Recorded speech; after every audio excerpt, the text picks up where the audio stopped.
అంతరించిపోతున్న విత్తన రకాలను అభివృద్ధి పరుస్తూ విత్తన బ్యాంక్గా పేరుగాంచిన డెక్కన్ డెవలప్మెంట్ సొసైటీలో అంతర్జాతీయ విత్తన దినోత్సవం ఘనంగా జరిగింది.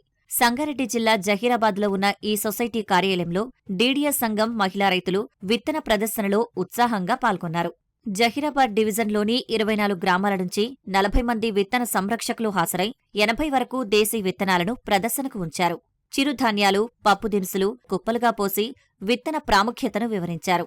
ఎర్ర పెసర, నల్ల తొగరి, బురఖా తొగరి, పచ్చశనగలు, నల్లబొబ్బర్లు, చిక్కుళ్ళు వంటి అరుదైన అంతరించిపోతున్న విత్తనాలు ఈ ప్రదర్శనలో ప్రత్యేక ఆకర్షణగా నిలిచాయి. అత్యధిక విత్తనాలను సంరక్షిస్తున్న మహిళలను ఈ సందర్భంగా సత్కరించి బహుమతులు ప్రదానం చేశారు. విత్తనాలు ఎప్పటి సందే ఉంటాయి మా దగ్గర. ఎట్ల ఎండ పోసుకోవాలి, యావి ఎండలో పోస్తే మంచిగా ఉంటాయి పురుగు కాకుండా. అట్లాంటిగా వాళ్ళ పెద్దోళ్ళతోనే చూసి నేర్చుకున్నాం అనమాట. నేర్చుకొని ఇప్పుడు మేము చేసినవి మా కోడళ్ళు కూడా నేర్చుకుంటున్నారు. ఇట్లా ఈ విత్తనాలు పెట్టుట్లా ఇంకా తెలివి జ్ఞానం అనేది పెరుగుతుంది.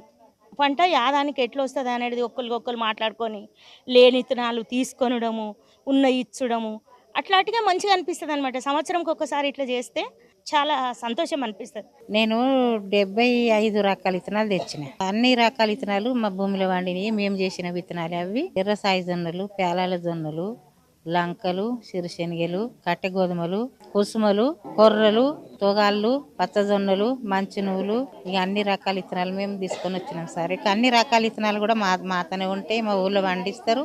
అవసరమైన పెట్టుకుంటాం. మరి బయటికి విత్తనాలు కూడా ఇస్తాము. DDSలో ప్రపంచ విత్తనాల దినోత్సవం చేస్తున్నాం అన్నమాట. ఈ విత్తనాల దినోత్సవంకు ఒక 25 ఊర్ల నుండి పాల్గొన్నారు.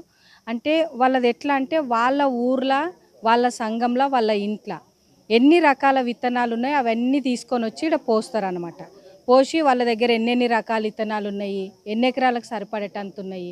ఇంకొకటి ఏంటిదంటే అందరితో కలిసి ఏ రకం మనకు గండ్లవాడకు వచ్చింది, ఆ రకము మనం ఎక్కడి నుండి తేవాలనేది ఒకటి ఆలోచిస్తాం. ప్రతిదీ ఇట్లా పెట్టినందుకు వాళ్ళకు ఒక చిన్న గిఫ్ట్ లాగా వాళ్ళకు ప్రైజ్ ఇస్తుంటాము.